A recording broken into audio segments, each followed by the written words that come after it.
meet my bride. Let's go for a ride in my newfangled automobile. Just where we will go, nobody knows, but it's sure a great way to feel. Behind the wheel of the speed meter steel, it's my newfangled automobile.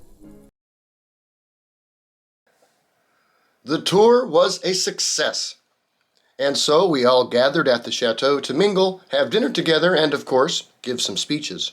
Whether your car performed flawlessly or not was incredibly rewarding for us, the Audrain team, to feel. We thanked already many of our Audrain team members. We want to thank again, but I also want to make a special thanks to all of our mechanics on hand who kept us all on the road and safe. Yeah! Gary! And without whom we would not have had this amazing event today. And so thank you very much, and we hope to see you all here next year for an even bigger and better event. Thank you. One of the great stories, Alan, I'm coming to you. One of the great stories of today is the story of you. And you're St. Louis or St. Louis? St. Louis. St. Louis, you see, I'm not from London. But honestly, I'd like you to tell everybody about your story and your relationship with the car, and a little bit about the excitement this morning. Yes, I mean, this could fill a documentary, but keep it brief, but it's fascinating. Tell us about it. Well, we began the day with a mind-numbing panic when the car started but wouldn't keep running. But thanks to our wonderful pit crew and everybody pulled together and the good folks at Home Depot, we got the car running and she chugged like a champ all day long. We had a wonderful day. But I'm here with a good deal of my family, cousins, and my dear Uncle Bob, who spearheaded the restoration of this car. Bob was president of the Timken Roller Bearing Company, which many of you know about. And when he retired, as his gift to the company he spent 40-some years with, he found the first car that had Timken roller bearings in it. And it was 1904 St. Louis. And he found one in terrible shape, restored it, along with Gary here and Howard and other folks at Timken, to this beautiful pristine car that we saw run around today, that had done the London Pride run in 1999. 99. The first car to have roller bearings. Yes, the first car to have Timken. Oh, I'm sorry. The first car to have Timken roller bearings in it. Did I say that? Anyway, my wife's, always. But we are thrilled to be here. This has been a spectacular weekend for us, for our family, and just yet again another Audrain major success. Well, thank you. Alas, all good things must come to an end, and soon the 1904 St. Louis was on her way home.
Back at the garage, we had time to reflect on the experience.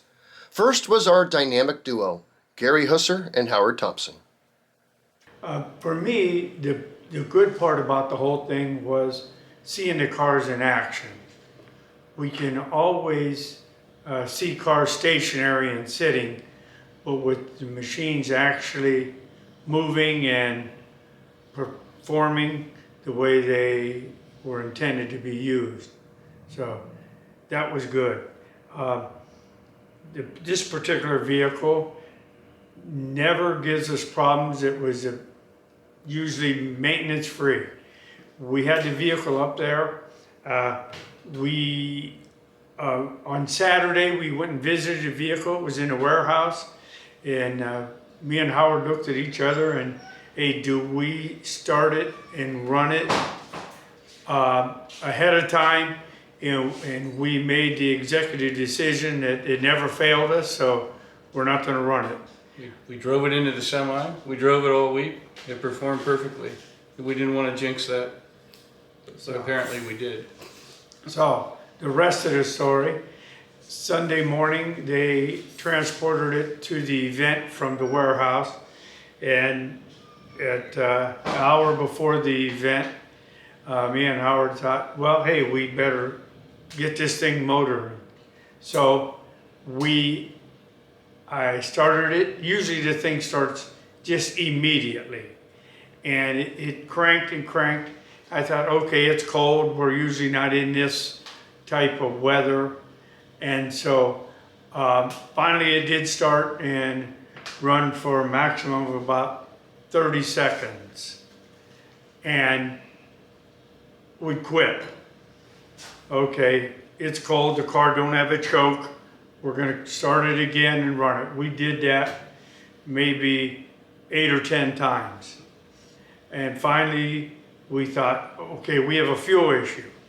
Of course, the car doesn't have a fuel pump, so it can't be the fuel pump. We get gravity feed, so I get under, open the drain on the carburetor. It's got fuel, it's full.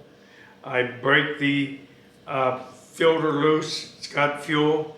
And then that's when Howard, we're cranking it and it seemed to have spark, and then it didn't have spark. So that's where Sparky comes in here. Yeah. Okay. Well, we finally did determine that we were losing ignition. We would have it and then we didn't have it. But we didn't know that till the last time that it stalled. And the funny thing was the battery recovered just enough that as we cranked the motor slowly, we'd hear the coil buzzing. We knew we had power. We knew that wasn't the problem, but that was the problem. The battery was regenerating enough just to fool us, but not powerful enough to run the car. So it could only be essentially one of two things. Either the timer had failed or we weren't getting power. And we had virtually no test equipment, as far as not even a test light. So it came down to taking a piece of bare wire and sticking it across the terminals of the battery and praying I didn't burn my hand or blow up the battery. And neither happened, and we didn't get so much as a spark, and that's when it was very evident that we had a battery failure, but not just a battery failure, a simultaneous failure on primary battery and the secondary battery, which should never happen, but it did. And that caught us off guard and set us back a bit. But once we got a new battery in, and Gary gave it the typical quarter return crank, and it fired right up and performed well the rest of the weekend. And the good thing about it, it kind of made it like a movie script, that we had these problems, we jumped through the hoops, and here we become heroes, and it started and it ran. And also one thing about it is, in the car world, the saying goes, if you think it's electrical, it's fuel. Or if you think it's fuel, it's electrical. And the exact thing happened here. Caught us. We both was sure it was fuel because how it was acting, and here it become electrical. Simple solution to a confusing problem. But again, it performed and did very well from then on. We sent Bob's grandson and nephew after a battery, and they were back in the nick of time, and we completed the run. Bob Leibensberger, the patriarch of the weekend, also had much to reflect upon. Well, what I learned there, I saw the evolution of the automobile. We had runabouts in the run. We had touring cars there, and we had speedsters there. all three, in, like for example, this St. Louis that I'm sitting in right now, 1904, was a runabout.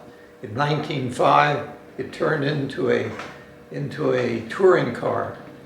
So we saw the evolution of the automobile industry. We also saw the evolution of the bearing in the car. For example, the rear axle, as we've shown in previous videos, was a double row Timken bearing that had to be adjusted, but it was pre-adjusted for the mounting on a solid axle. The front wheels normally were two bearings in a steering axle that could either be ball bearings or tapered rotor bearings.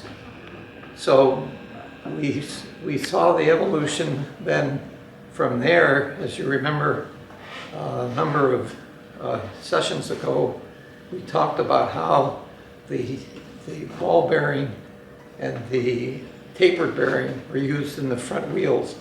And the sketch that I'm showing here on the left is a photograph of a front wheel spindle with tapered bearings. Now that could have ball bearings in it as well. Well, when we started out in 1898, we started with a double pre-adjusted bearing on the rear axle and two single row bearings in the front axle.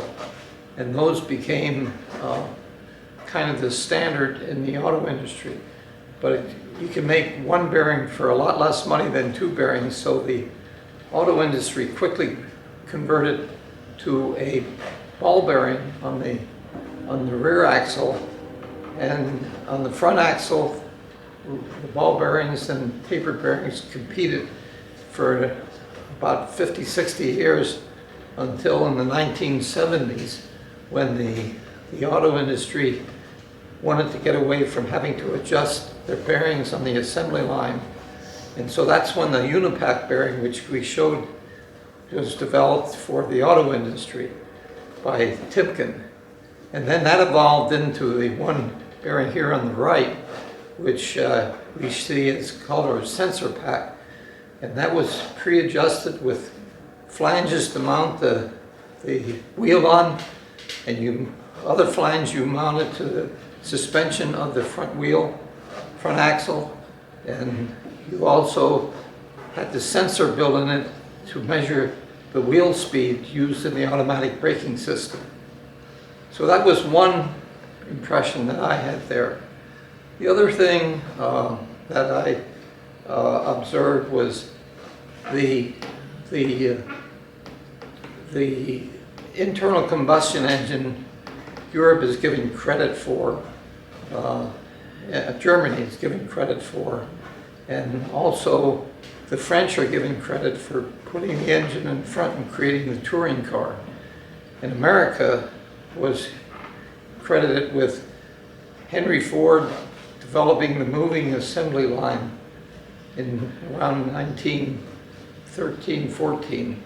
So that was another impression. The final, not the final, but another one was I was impressed with the performance of the St. Louis, because I measured the altitude at the middle of the run, and 20 miles, and basically Newport, Rhode Island and Bristol, Rhode Island are at sea level. So we were going up about a 5% grade, and this old puppy did well in that event. So that's kind of my impressions. Now, the final one was this all started with my nephew, who was on the board of the Newport, Rhode Island Museum, and he was the one that got this all started. So we had family involved in this event, and they enjoyed it immensely, and everybody was on board, and it was a great weekend. We had a lot of fun. I was impressed with it was the first time I'd been to Newport, Rhode Island, and I was impressed with the sort of summer cottages that we were in. It was just a fantastic weekend. And so our Audrain experience of the inaugural veteran car run was complete. We can now reminisce about a great time and look forward to next year.